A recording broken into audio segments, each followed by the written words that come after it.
Hello everyone, मैं प्रदीप कुमार आगाज IAS institute के यूट्यूब चैनल पर आप सभी का स्वागत करता हूं।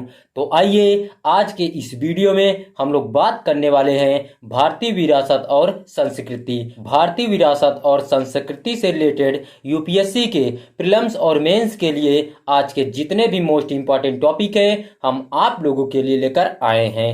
तो चलिए देखते हैं। तो देखिए, प्रीलिम्स के लिए जो टॉपिक है वो है नटराज लुप्त मोम विधि और मेंस के लिए जो टॉपिक है वो है भारतीय कला विरासत है। तो चलिए हम यूपीएससी के प्रीलिम्स और मेंस के इन सभी टॉपिक के बारे में पूरे विस्तार से चर्चा करते हैं। तो देखिए चर्चा में क्यों है, आइए समझते हैं। हाल ही में नई दिल्ली के भारत मंडपम में G20 देशों के शिखर सम्मेलन में 27 फुट की नटराज की शानदार मूर्ति प्रदर्शित की गई, जो भगवान शिव के नृत्य रूप में विश्व की सबसे ऊंची मूर्ति है। तो चलिए अब हम लोग जानते हैं भारत मंडपम में प्रदर्शित नटराज प्रतिमा की मुख्य विशेषताएं। आइए इसके विशेषता के बारे में हम लोग जानते हैं। तमिलनाडु के कारीगरों द्वारा अष्टधातु 8 धातु मिश्र धातुओं से तैयार की गई नटराज की इस उल्लेखनीय मूर्ति का वजन 18 टन है।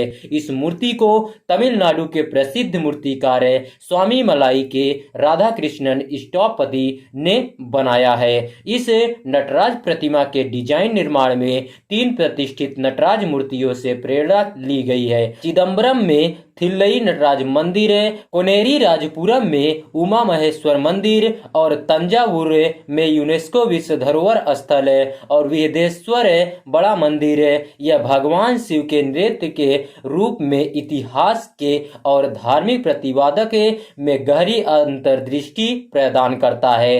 भारत मंडपम ने नटराज की मूर्ति लुप्त मोम विधि का उपयोग करके बनाई गई है। भगवान शिव के नृत्य स्वरूप का इतिहास और धार्मिक प्रतीक क्या है, आइए इसके बारे में जानते हैं। सबसे पहले हम लोग शिव की प्राचीन उत्पत्ति के बारे में समझते हैं। तो देखिए, हिंदू धर्म के प्रमुख देवताओं में से एक शिव की मान्यता प्राचीन यानी वैदिक काल से जुड़ी है। वैदिक ग्रंथों में शिव के अग्रदूत रुद्र हैं, जो प्राकृतिक तत्व विशेष रूप से तूफान, गड़गड़ाहट और प्रकृति की देवी शक्तियों से जुड़े देवता है। रुद्र प्रारंभ में एक उग्र देवता थे जो प्रकृति के विनाशकारी पहलुओं का प्रतीक थे। अब चलिए नटराज स्वरूप का प्रादुर्भाव के बारे में जानते हैं। तो देखिए, नर्तक के रूप में शिव, जिन्हें नटराज के नाम से जाना जाता है, की अवधारणा ने 5वीं शताब्दी ईस्वी के आसपास आकार लेना शुरू किया। शिव के नृत्य के शुरुआती चित्रणों ने नटराज रूप से जुड़े बहुआयामी प्रतीकवाद की नींव रखी। तो चलिए अब हम लोग चोल साम्राज्य में शिव के बारे में जानते हैं। तो देखिए, चोल राजवंश 9वीं 11वीं शताब्दी के शासनकाल के दौरान शिव के नटराज रूप का महत्वपूर्ण विकास हुआ।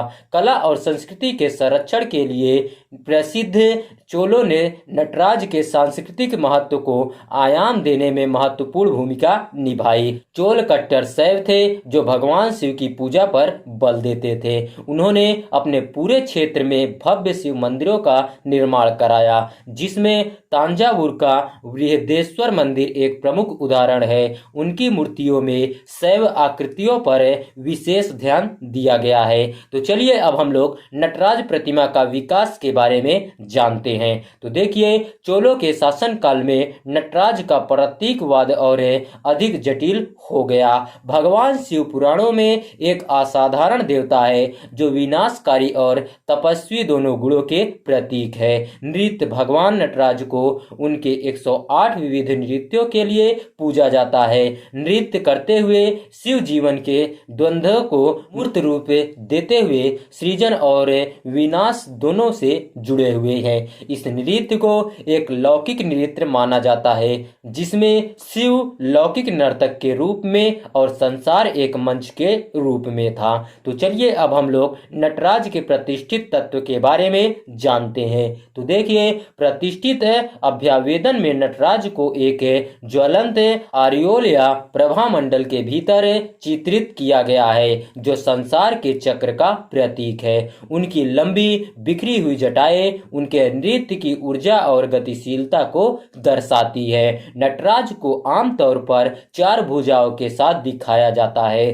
प्रत्येक हाथ में प्रतीकात्मक वस्तुएं होती है जिनका गहन अर्थ है। तो चलिए अब हम लोग नटराज के गुणों में प्रतीकवाद के बारे में जानते हैं। तो देखिए, नटराज के ऊपरी दाहिने हाथ में एक डमरू है जो सभी प्राणियों को अपनी लयबद्ध गति में खींचता है, और ऊपरी बाईं भुजा में वह अग्नि को धारण करते हैं जो ब्रह्मांड तक को नष्ट करने की उनकी शक्ति का प्रतीक है। नटराज के एक पैर के नीचे कुचली हुई बौनी जैसे आकृति है जो भ्रम और सांसारिक विकर्षणों का प्रतिनिधित्व करती है। अलंकरण में शिव के एक कान में नर कुंडल है जबकि दूसरे में नारी कुंडल है। यह नर और मादा के संगम का प्रतिनिधित्व करता है और इसे प्रायः अर्धनारीश्वर कहा जाता है। शिव की भुजा के चारों ओर एक सांप मुड़ा हुआ है। सांप कुंडलिनी शक्ति का प्रतीक है जो मानव रीढ़ में सुप्त अवस्था में रहती है। यदि कुंडलिनी शक्ति जागृत हो जाए तो व्यक्ति सच्ची चेतना प्राप्त कर सकता है। तो चलिए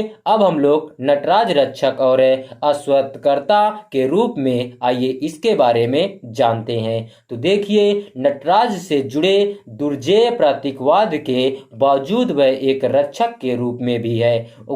उनके अगले दाहिने हाथ में बनाई गई अभय मुद्रा भय निवारण संकेत भक्तों को आश्वस्त करती है, भय और संदेश से सुरक्षा प्रदान करती है। नटराज के उठे हुए पैर और उनके अगले बाएं हाथ का संकेत उनके पैरों की ओर इशारा करते हुए भक्तों को उनकी शरण में आने के लिए प्रेरित करते हैं। तो चलिए अब हम लोग नटराज की मुस्कान के बारे में जानते हैं। तो देखिए, नटराज की प्रतिमा की विशिष्ट विशेषताओं में से एक उनकी हमेशा से मौजूद व्यापक मुस्कान है।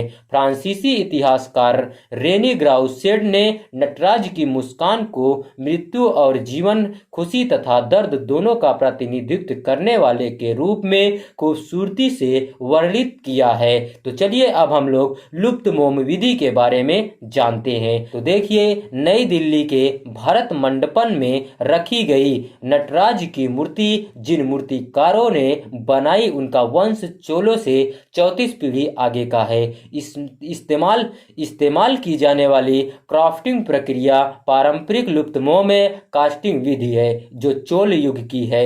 लुप्त मोम विधि कम से कम 6000 वर्ष पुरानी है। जैसे मेहरगढ़ बलूचिस्तान पाकिस्तान में एक नवपाषाण स्थल पर इस विधि का उपयोग करके तैयार किया गया तांबे का ताबीज लगभग 4000 ईसा पूर्व का है। विशेष रूप से मोहनजोदड़ो की डांसिंग गर्ल को भी इसी तकनीक का उपयोग करके तैयार किया गया था। इस विधि में एक विस्तृत वैक्स मॉडल बनाना, उसे जड़ोल मिट्टी से लेप करना, वैक्स को जलाने के लिए गर्म करना और सांचे को पिघली हुई धातु से भरना शामिल है। चोलों ने विस्तृत धातु की मूर्तियों बनाने के लिए लुप्त मोम विधि में उत्कृष्टता हासिल की। इस तकनीक का उपयोग सहस्त्राब्दियों से जटिल मूर्तियां बनाने के लिए किया जा रहा है। तो देखिए, आज का वीडियो यहीं पर समाप्त होता है। तो चलिए, अगर आप लोगों को इसका पीडीएफ चाहिए तो इसका पीडीएफ आप लोगों को